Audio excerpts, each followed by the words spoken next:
प्यारे बच्चों, आज हम करने वाले हैं दिल्ली पुलिस के मैथ्स का एग्जाम जो कि 2020 में हुआ था। तो आइए आप भी इसमें पार्टिसिपेट कीजिए। जैसे जैसे हम क्वेश्चंस करेंगे तो वीडियो को स्टार्टिंग में पॉज करें, पहले आप ट्राई करें, उसके बाद वीडियो को प्ले करें और देखें क्या उसका सॉल्यूशन आपका करेक्ट है कि नहीं, और उसके आंसर साथ साथ कमेंट जरूर करें ताकि देखते हैं कि किसके मैक्सिमम क्वेश्चंस ठीक गए। तो आइए स्टार्ट करते हैं वीडियो आज की। तो क्वेश्चन नंबर 1 जैसे कि आपको स्क्रीन पर दिख रहा होगा, तो जल्दी से वीडियो पॉज करें और इसका आंसर कमेंट करें। तो स्टार्ट करते हैं। इसका आंसर यहां बोला है कि एक जीवाणु की संख्या पहले दिन 12% और दूसरे दिन 10% बढ़ रही है। तो पहले दिन 12% बढ़ रही है, दूसरे दिन 10% बढ़ रही है और तीसरे दिन 15% कम हो रही है। तो कम को मैंने नीचे लिखा है। और इसने बोला है तीसरे दिन के बाद जो हमारी वैल्यू दे रखी है वो दे रखी है 6545। तो अब हमें पहले की वैल्यू निकालनी है। तो जब भी पहले की वैल्यू निकालनी है तो नीचे प्लस माइनस करना है, बस इतना याद रखना है आपको। नीचे प्लस माइनस का मतलब ये होता है कि 100 ऊपर 100 नीचे। अब ये क्योंकि कमी हो रही है तो 100 में माइनस कर देंगे, ठीक है। 100 ऊपर 100 नीचे, फिर से पहले आना है हमें, तो यहाँ पे वृद्धि हो रही है तो 100 प्लस 10 प्लस कर देंगे। फिर यहाँ पे देखो ये भी वृद्धि हो रही है तो हम क्या करेंगे, इसमें प्लस कर देंगे बार, लेकिन नीचे करेंगे। क्लियर हो गया। अब इसे सॉल्व करेंगे। 6545 100 अपॉन में 85, 100 अपॉन में 110 और ये हो गया 100 अपॉन में 112। अब इसे काट देते हैं। ये काटते हैं 5 के पहाड़े में 20 पे, 5 के पहाड़े में 17 पे। ये हो गया 0 से 0 हो गया, 11 से काट देते हैं। 11 पंचे 55, 11 99 और ये हो गया 11 पंचे 55। तो 17 से काट देते हैं, 17 के 51, 17 पंचे 85। अब यहाँ 112 बचा है, 7 से चला जाएगा क्या? हाँ बिल्कुल चला जाएगा। 7 के कम 7, 7 6 42 और ये होगा 7 पंचे 35। अभी चलाएगा ये 4 पंचे 20, 4 चौक 16, 4 के पहाड़े में 25 पे, तो ये 5 पंचे 25 और ये 25 इंटू में 10 बचा हमारे पास। तो हम कह सकते हैं 25 25 6250, यानी ऑप्शन नंबर डी। क्या आपका भी ये आंसर आया था? बात करते हैं क्वेश्चन नंबर 2 की। तो आपको स्क्रीन पे क्वेश्चन दिख गया होगा, जल्दी से वीडियो को पॉज करके इसे सॉल्व करें।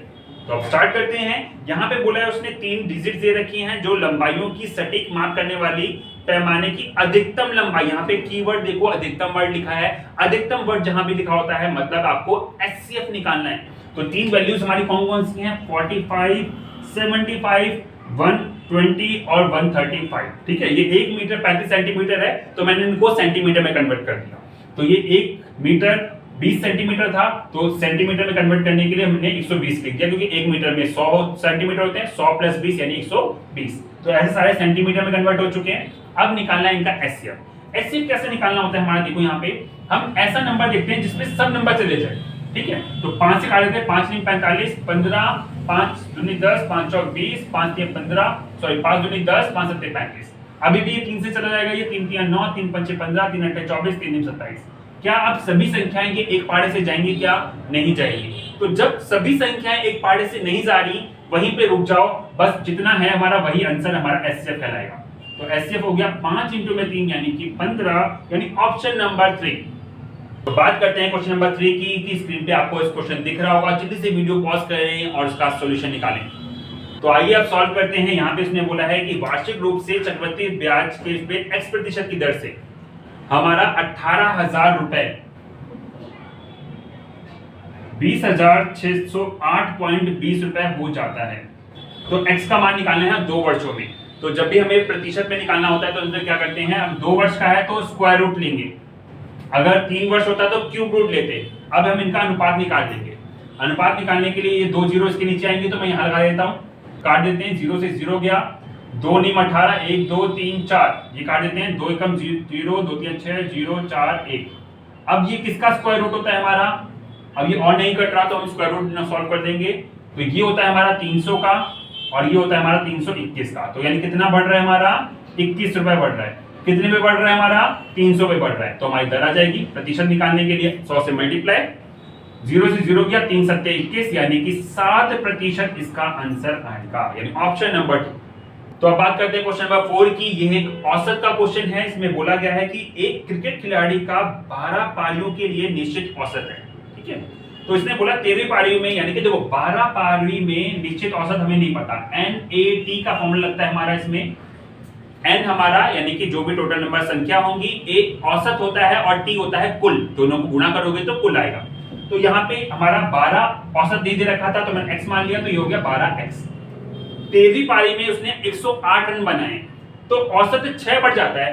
तो अब 13 पारी में औसत 6 बढ़ गया, इसमें से 6 बढ़ा दिया मैंने, तो अब इसे गुणा करेंगे तो 13x + 6 यानी कि 13x + 13 6 78।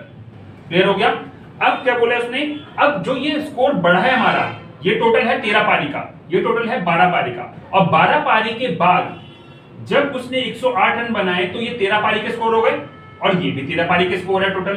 तो 13x बराबर में 78 रख देंगे। बस अब सॉल्व कर देंगे, x की वैल्यू आ जाएगी, इसको उधर लेके जाएंगे 13 के पास तो x बचेगा, इसको इससे ले आएंगे तो ये होगा हमारा 30। अब बोला है नया औसत कितना होगा, नया औसत कौन सा था हमारा, x + 6, यानी कि इसमें 30 + 6 कर देंगे तो हमारा आंसर आ जाएगा 36, यानी ऑप्शन नंबर 1। स्टूडेंट्स जल्दबाजी में ऑप्शन नंबर 3 लगा देते हैं 30, क्योंकि 30 आंसर आया था। तो ध्यान रखिए, उसने बोला है नया औसत मतलब कि बाद का औसत निकालना है, तो 6 प्लस करके आंसर निकलेगा, तो ऑप्शन नंबर 1। तो अब बात करते हैं क्वेश्चन नंबर 5 की, जैसे कि स्क्रीन पे आपको दिख रहा है, तो जल्दी से सॉल्व कीजिए। चलिए आइए स्टार्ट करते हैं इसे। 1 मीटर कोर वाले घनाभ बॉक्स को भरने के लिए 2 सेंटीमीटर कोर वाले घनों, पहले बोला है घनाभ और बाद में बोला है घन, तो घनाभ बोला है 1 मीटर, उसकी भुजा दे रखी है हमारी, ये हमारी घनाभ की है, तो 1 मीटर को हम सेंटीमीटर बनाएंगे तो 100 सेंटीमीटर हो जाएगा हमारा। घनाभ बॉक्स को भरने के लिए हमें 2 सेंटीमीटर वाले घन, 2 सेंटीमीटर वाले घन जो है हमारे, घन की भुजा दे रखी है कि कितनी संख्याएं होंगी। जो संख्या के बाद होती है तो हम क्या निकालते हैं, आयतन निकालते हैं। तो घनाभ में हम यानी कि 2 इंटू में 2 इंटू में 2, ये हमारा घन का आयतन होता है हमारा, यानी कि 8। क्लियर हो गया। अब इसने बोला है 1 मीटर वाले घनाभ में अगर हम इसको 100 मान के चले तो 100 इंटू में 100 इंटू में 100 मान लेते हैं, इसकी लंबाई चौड़ाई ऊंचाई तीनों सेम है हमारी, और 8 से हमसे भाग करेंगे तो ये कितना हो जाएगा हमारा, 8 के पारे में 4 दूनी 8, 4 दूनी 8 25, 2 के पारे में 50 पे, और 25 पंचे 125, और 1 2 3 3 जीरो आ जाएंगी हमारी, यानी कि 125000, ऑप्शन नंबर 3। तो अब बात करते हैं क्वेश्चन नंबर 6 की। तो जल्दी से वीडियो को पॉज करके इसका सॉल्यूशन कीजिए। तो आइए जिसने सॉल्व कर लिया है उसको देखते हैं कि क्या उसका आंसर करेक्ट है। तो क्या बोला है उसने कि विक्रय मूल्य 215 रुपए बढ़ा देने पे 18% की पहले हानि हो रही थी, अब वो 25% का लाभ में बदल गया। अब ऊपरी गए 91 रुपए है और मूल लागत हमें निकालना है। ओके ठीक है, तो इसमें पहले मान लेते हैं हमारा पहले क्रय मूल्य था 100 रुपए, पहले 18% हानि हो रही थी, यानी कि वो 82 की बेच रहा होगा वो, लेकिन वो अब क्या कर रहा है कि उसने लाभ कमाना है कितना, 125 का, तो यानी 25 का तो 125 हो गया। तो जो ओवरऑल इफेक्ट आया हमारा 43 यूनिट्स का आया है हमारा, और ये वैल्यू कब हुई हमारी, 215 रुपए बढ़ाने की वजह से हुआ।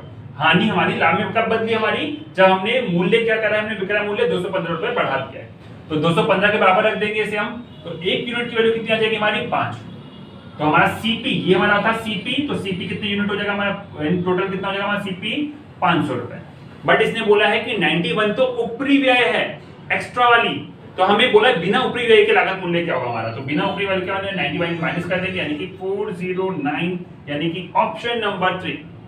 तो अगला क्वेश्चन है क्वेश्चन नंबर 7, जैसे कि आपको स्क्रीन पर दिख रहा होगा, ये मिश्रण का क्वेश्चन है।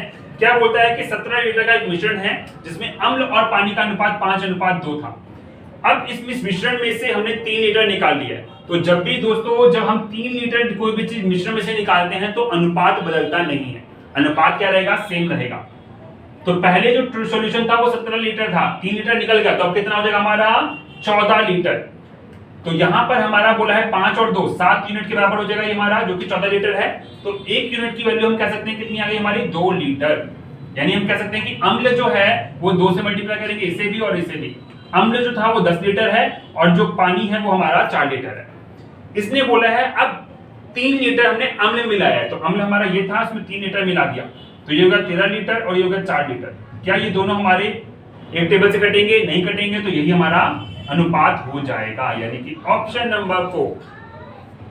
तो अब बात करते हैं क्वेश्चन नंबर 8 की। जैसे कि आपको स्क्रीन पे दिख रहा होगा, ये नंबर सिस्टम का क्वेश्चन है। इसने क्या बोला है कि 3 क्रमिक विषम पूर्णांक हैं। तो 3 क्रमिक विषम पूर्णांक हमें दिए नहीं है, तो हम क्या ऐड करते हैं इसे, x, x+2, x+4, क्योंकि एक छोड़कर एक है तो इसलिए हमने इसे विषम पूर्णांकों को ऐड किया। जब भी चाहे सम करने हो तो भी ये 3 संख्या माननी है, विषम बोलेगा तो भी ये 3 माननी है। अब आगे बोलता है इनके बीच में आपस में संबंध भी दे रखा है। इसने क्या बोला है कि 3 गुनी दूसरी संख्या, यानी दूसरी संख्या का 3 गुना, दूसरी संख्या ये हमने मानी है, इसका 3 गुना तीसरी संख्या कौन सी है ये, तो तीसरी संख्या के दुगने से 3 अधिक है, यानी कि इन दोनों का जो संबंध आपस में बताएंगे तो ये कुछ दे रखा है उसने। अब इसे सॉल्व करके हम x की वैल्यू निकालते हैं। तो यहां बोला है 3x + 6 2x + 8 + 3, तो 2x इधर जाएगा तो 3 में से 2 गया, x हो गया 8 और 3 11, 11 में से 6 इधर जाएगा माइनस का, तो 11 में से 6 गया 5 आ गया, यानी पहली संख्या 5 है बट उसने तीसरी पूछी है, तो 5 + 4 यानी कितना हो जाएगा हमारा आंसर 9, तो यानी कि ऑप्शन नंबर 3 रहेगा। तो अब बात करते हैं क्वेश्चन नंबर 9 की, जो कि समय और कार्य का क्वेश्चन है। यहां बोलता है कि 5 पुरुष और 6 महिलाएं, 5 पुरुष हैं और 6 महिलाएं हैं, किसी कार्य को 8 दिन में करती हैं। ओके ठीक है, 10 पुरुष और 7 महिलाएं उसी कार्य को 5 दिन में करती हैं, बराबर है हमारा, क्लियर है।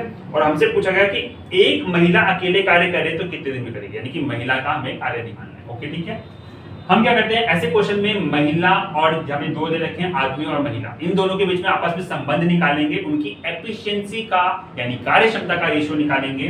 तो 8 पंचे 40, 8 छंग 48, 50 और ये 75 हो गया हमारा 35 सॉरी। अब क्या करेंगे, आदमी वाले इधर ले आते हैं और इधर ले आते हैं, तो 48 में से 35 जाएगा तो कितना हो जाएगा हमारा, ये 13 हो जाएगा, इसमें से जाएगा कितना हो जाएगा 10 हो जाएगा हमारा, यानी हम कह सकते हैं m/w हो गया 13/10, यानी कि जहां m है वहां 13 लिखना, जहां w है वहां 10 लिख देना, क्लियर है। हमारा फॉर्मूला होता है m1d1 = m2d2, ठीक है। अब इस फॉर्मूले में वैल्यू रखेंगे और हमारा आंसर आएगा। किसी भी एक वैल्यू को रख लो, चाहे इसको रख लो चाहे इसको रख लो, तो हमारी मर्जी होती है। मैं इसको रख लेता हूं, चलो 5m, m जहां लिखा हुआ है m की वैल्यू वहां 13 लिखनी है बस। 6w जहां लिखा है वहां पे 10 लिखनी है बस, इसकी वैल्यू इनटू में 8 बराबर में। अब की बार उसने एक महिला का पूछा है तो 1w, तो w आ गया ना, तो w की वैल्यू क्या थी हमारी 10 थी, इनटू में 3 हमें निकालने हैं, वो हो गया हमारा। अब ये सॉल्व करेंगे, 13 पंचे 65 + 60 और ये हो गया 8 इनटू में 10t, 65 ये हो गया हमारा 125 इनटू में 8 10t, तो हो गया हमारा, काट देते हैं 5 दूनी 10, 5 दूनी 10 25, तो चौक 8, यानी कि जो दिन आ गए वो कितने आ गए हमारे 100, यानी ऑप्शन नंबर 2। हाँ जी, तो अगला क्वेश्चन बोला है कि आयत की लंबाई 20% बढ़ा दी है। ओके ठीक है, तो क्षेत्रफल समान रखना है तो चौड़ाई को कितना कम करना पड़ेगा। तो एक चीज को हम बढ़ा रहे हैं तो कितना कम करें, ऐसे अगर क्वेश्चन आता है तो हमारा फॉर्मूला लग जाता है r/100 ± r × 100, यानी एक चीज को हम बढ़ा रहे हैं तो दूसरी चीज कितनी कम करें। ऐसा क्वेश्चन जब भी आता है तो ये फॉर्मूला अप्लाई कर सकते हो, चाहे वो किसी भी टाइप का क्वेश्चन हो। अब यहाँ पे बोला है उसने 20% बढ़ाई है, तो यहाँ पे 100 + 20 कर दिए, तो ये हमारा बोला है इसने 20 और 20% बढ़ाई है तो हमने 100 + 20 कर देंगे यहाँ पे इनटू में 100, तो ये हो गया 20/120 और ये हो गया हमारा 0 से 0, 2 × 2 2 × 12। अब 1/, जो फ्रैक्शन होता है वो किसका होता है हमारा 16 सही 2/3 का होता है, तो क्या ऑप्शन नंबर है, यानी कि हमारा ऑप्शन नंबर 1 है।